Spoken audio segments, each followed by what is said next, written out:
이 아침 주시는 말씀은 이사야 32장 1절에서 8절 말씀입니다. 구약 성경 1004면 이사야 32장 1절에서 8절 말씀 함께 합독하십니다. 보라, 장차 한 왕이 공의로 통치할 것이요 방백들이 정의로 다스릴 것이며 또 그 사람은 광풍을 피하는 곳, 폭우를 가리는 곳 같을 것이며 마른 땅에 냇물 같을 것이며 곤비한 땅에 큰 바위 그늘 같으리니 보는 자의 눈이 감기지 아니할 것이요 듣는 자가 귀를 기울일 것이며 조급한 자의 마음이 지식을 깨닫고 어눌한 자의 혀가 민첩하여 말을 분명히 할 것이라. 어리석은 자를 다시 존귀하다 부르지 아니하겠고 우둔한 자를 다시 존귀한 자라 말하지 아니하리니 이는 어리석은 자는 어리석음을 것을 말하며 그 마음에 불의를 품어 간사를 행하며 패역한 말로 여호와를 거스리며 줄인 자의 속을 비게 하며 목마른 자에게 마실 것이 없어지게 함이며 악한 자는 그 그릇이 악하여 악한 계획을 세워 거짓말로 가련한 자를 멸하며 가난한 자가 말을 바르게 할지라도 그리함이거니와 존귀한 자는 존귀한 일을 계획하나니 그는 항상 존귀한 일을 일에 서리라. 아멘. 우리 모두는 하나님을 믿는 사람이고요. 우리 평생에 소원이 있다면 하나님을 더 잘 믿는 것, 어제보다 오늘 더 잘 믿고 싶고요. 또 오늘보다 내일 더 하나님을 더 온전하게 더 잘 믿고 싶은 그런 열망이 있는 사람들이 우리고, 그런 사람을 가리켜 기독교인이다, 성도다, 그리스도인이다 이렇게 이야기를 합니다. 그 신 하나님을 우리 인간이 어떻게 한두 마디로 말씀을 할 수 있겠습니까마는 굳이 하나님을 한마디로 말씀드린다면 하나님은 사랑이시다라고 말씀할 수 있겠습니다. 요한일서 4장 16절 그렇게 말씀하죠. 하나님은 사랑이시라. 사랑 안에 거하는 자는 하나님 안에 거하고 하나님도 그의 안에 거하시느니라 라고 말씀을 합니다. 광대하신 하나님, 천지를 창조하신 하나님을 인간이 감히 한마디 두마디로 하나님은 이런 분이지라고 말할 수는 없어요. 그러나 우리가 아주 단순화의 오류를 인정하면서 하나님을 한마디로 말씀드리면 하나님은 사랑이시다, 사랑이 하나님이시다라고 감히 말할 수가 있겠습니다. 근데 하나님의 사랑을 성경 말씀을 쭉 보면은 두 가지로 표현을 하죠. 하나는 한 손에는 사랑, 용서, 무한한 기다림, 소망 이런 것을 가지고 계시고요. 또 한 손에는 징계, 채찍, 맴매 이런 것을 또 한 손에 가지고 계신 것을 성경에서 봅니다. 사랑하시기 때문에 오히려 채찍질을 때로 하시고 고난을 주시고 맴매를 하시는 것을 성경은 분명히 말씀합니다. 이사야 선지서도 크게 두 가지 메시지가 흘러가고 있습니다. 하나는 책망, 징계, 심판 이런 맴매하시는 그러한 하나님의 말씀이 있고 또 한쪽에는 무한히 용서하시고 사랑하시고 기다려주시고 소망을 주시는 그러한 말씀이 동시에 이사야서에 흘러갑니다. 함께 읽으신 32장은 회복에 대한 말씀이죠. 1절 말씀 다시 좀 읽어보시겠습니다. 보라, 장차 한 왕이 공의로 통치할 것이요 방백들이 정의로 다스릴 것이며 라고 말씀합니다. 장차, 미래의 일이죠. 장차 한 왕이 오게 되는데 그 한 왕이 공의로 통치하고 또 방백들이 정의로 다스리게 될 것이다 라고 말합니다. 여기서 이 한 왕은 역사적으로는 히스기야 왕을 지칭을 하고 있고요. 또 아주 궁극적으로 먼 미래를 보면은 이 한 왕은 우리가 잘 아는 메시아, 평화의 왕 예수 그리스도를 가르치고 있음을 보게 됩니다. 이 말씀 속에는 소위 더블 미닝이 있는 거죠. 하나는 이사야 시대 당시에 되어질 가까운 미래, 히스기야 왕의 통치 태어남 이런 것을 말씀하고, 조금 멀리 보면은 예수님의 탄생, 메시아의 오심, 이것을 말씀하고 있습니다. 이 한 왕이 오면은 하시는 일이 공의와 정의로 통치하고 다스린다라고 말씀을 합니다. 이 세상에 살고 있는 모든 사람들이 힘들어하는 일이 여러 가지 있겠습니다만은, 한마디로 요약하면은 이 세상에 옛날이나 지금이나 완벽한 공의와 정의가 다스린 시대가 없어요. 물론 이제 조금 정도 차이, 심하다, 적다, 이런 정도 차이가 있겠지만, 시대마다 하나님의 공의와 정의가 온전하게 실현된 시대는 이 역사에 아직 한 번도 없음을 봅니다.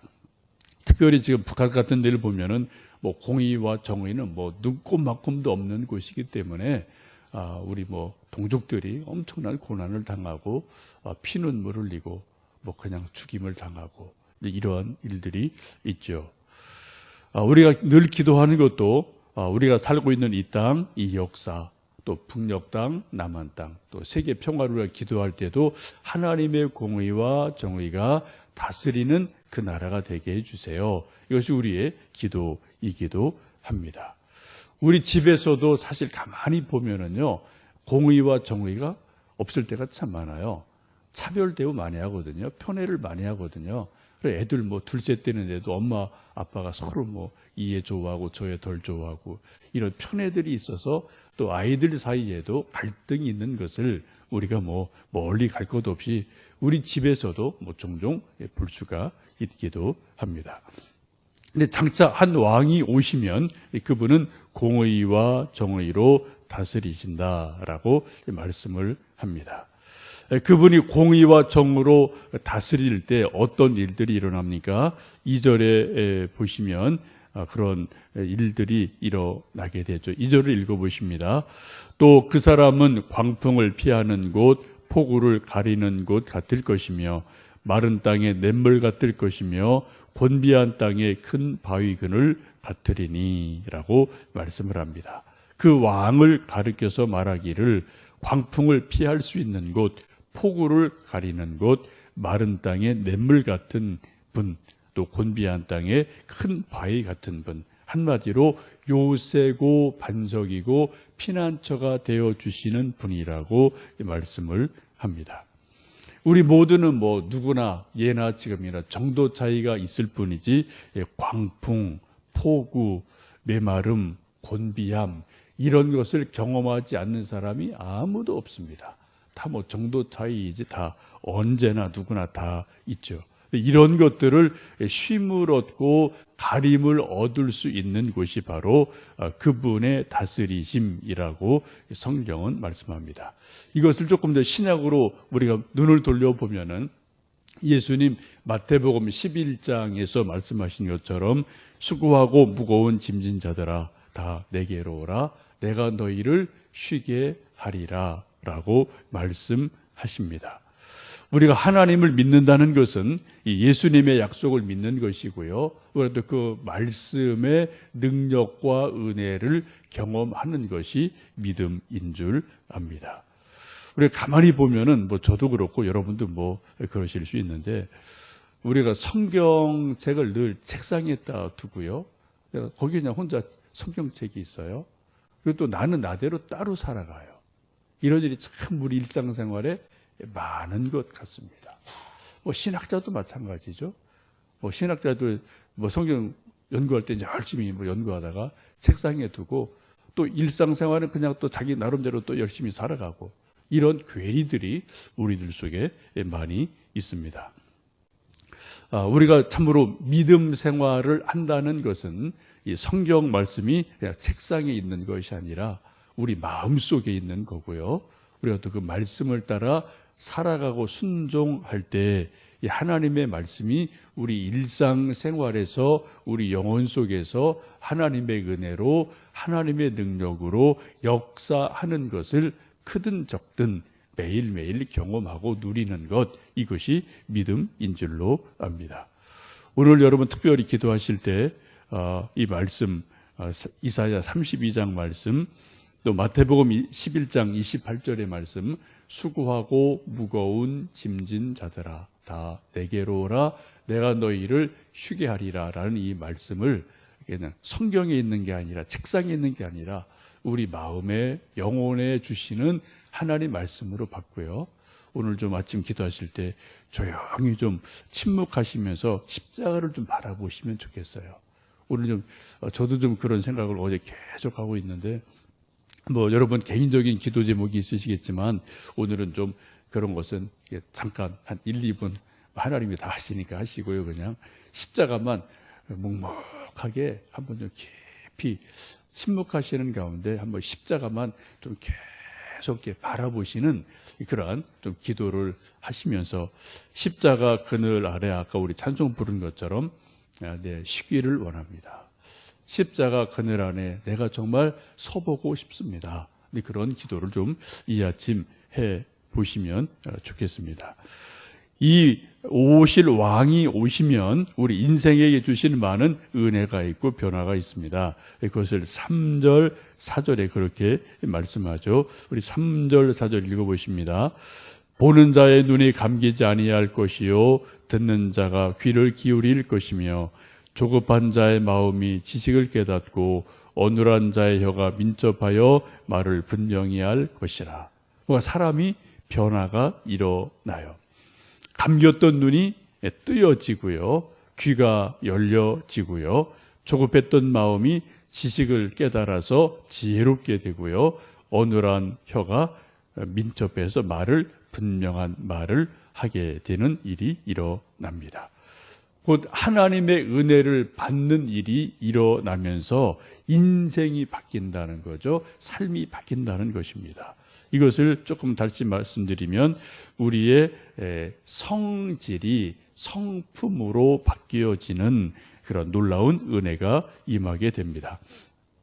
저는 개인적으로 믿음이 뭐냐, 저는 그렇게 한마디로 말씀드리고 싶어요. 성질대로 살던 사람이 예수님을 믿고 만나고 예수님 성품을 닮아서 예수님 성품으로 살아가는 것, 이게 저는 믿음이라고 저는 분명히 믿습니다. 여러분, 이 세상에 성질 없는 사람 아무도 없어요. 저도 한성질 합니다. 여러분도 한성질 다 하셔요. 그죠? 다 교회에서나 직장에서 다 이제 체면이 있고 또 인격이 있고 그러니까 다 절제하고 이렇게 좀 하십니다만 어떤 상황이 딱 벌어지면은 한성질 안 하는 사람이 이 세상에 아무도 없어요. 깐난애기도 그냥 소리 지르고 깍깍거리고 막 발버둥 치고 이거 하거든요. 그죠? 깐난애기들도 하거든요. 지렁이도 밟으면은 꿈틀댄다고요. 나름대로요. 그죠? 사춘기 애들도 애들 폭발하죠. 여러분, 이 세상에 옛날이나 지금이나 한성질 안 하는 사람은 없어요. 다 인간 그런 존재예요. 인간 자체가요. 근데 여러분 아시는 것처럼 성질대로 살면 다 부딪힙니다. 안 부딪힐 날이 없어요. 그죠? 언제나 어디가 다 누구 다 부딪히는 거죠. 그래서 나도 피곤하고 그 사람도 피곤하고 이런 일들이 일어나게 돼요. 예수님 믿는 게 여러분 뭡니까? 예수님 믿음으로 내 성질은 십자가의 못을 받고 그리고 내 죄를 위해서 내 연약함을 위해서 돌아가신 예수님의 사랑을 예수님의 성품을 본받는 것, 이것이 예수님 믿는 핵심이거든요. 이게 영성생활의 핵심이거든요.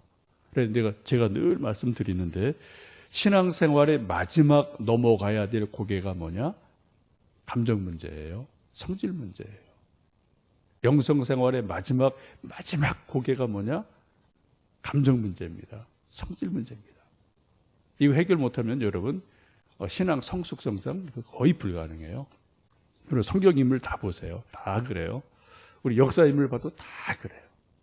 여러분 이거 십자가 안에서 십자가 앞에서 이것을 우리가 해결하지 못하면 저나 여러분이나 우리가 다 진정한 성숙을 이룰 수가 없게 됩니다. 오늘 말씀 보시면 한 왕이 오시게 되고 그분이 공의와 정의로 다스리게 되면 여러 가지 변화들이 있게 되는데 우리 사람들도 변화가 근본적으로 이루어진다라고 말씀을 합니다. 이제 가을이 점점 깊어 가고요. 또 이제 과일들이 단맛이 스며듭니다. 어제 좀 어떤 모임에 새벽에 잠깐 갔는데 식사하고 뭐 후식으로 사과가 나왔어요. 근데 그 전에 제가 추석 전에 먹었을 때는 사과가 달다는 느낌을 갖지 못했어요. 그냥 뭐 사과 그냥 뭐 푸석푸석한 그런 느낌이었는데 어제 사과를 딱 먹었는데 단맛이 며칠 사이에 싹 들은 것 같더라고요. 그래서 사과가 달아졌네 그런 느낌을 갖고 사과를 좀 먹었습니다. 여러분 가을이 깊어가면 사과의 단맛이 점점 깊이 스며들어요. 감도 마찬가지죠. 땡감 같은 그런 떫은 감이 가을이 깊어지고 이제 또 10월 말 이렇게 되면은 서리를 맞으면 땡감이 다 단감이 돼요. 홍시가 돼요. 그렇죠? 놀라운 변화가 있거든요. 여러분 아무런 생각이 없는 미물인 감도 가을의 쌀을 계속 받으면 땡감이 단감이 돼요. 이게 하나님의 섭리입니다. 하나님의 은혜예요. 우리 인생도 마찬가지 같아요. 저도 떫은 게 있고 여러분 다 떫으신 게 왜 없겠습니까? 이 세상에.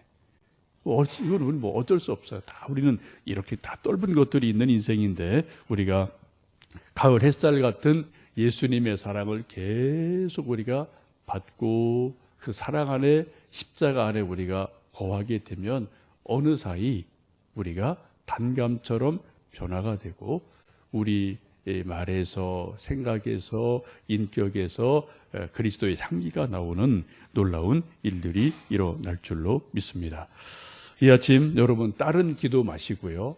십자가 그늘 아래 서서 십자가 달리신 예수님, 내 연약함과 내 죄를 위해서 고통당하시는 예수님, 그래도 무한히 우리를 품어주시는 주님, 그 주님을 좀 묵묵히 바라보시면서 우리 약함, 우리 부족함, 우리의 또 마음의 소원 이런 것들을 주님께 드리는 귀한 한 시간 되셨으면 좋겠습니다. 함께 기도하시겠습니다.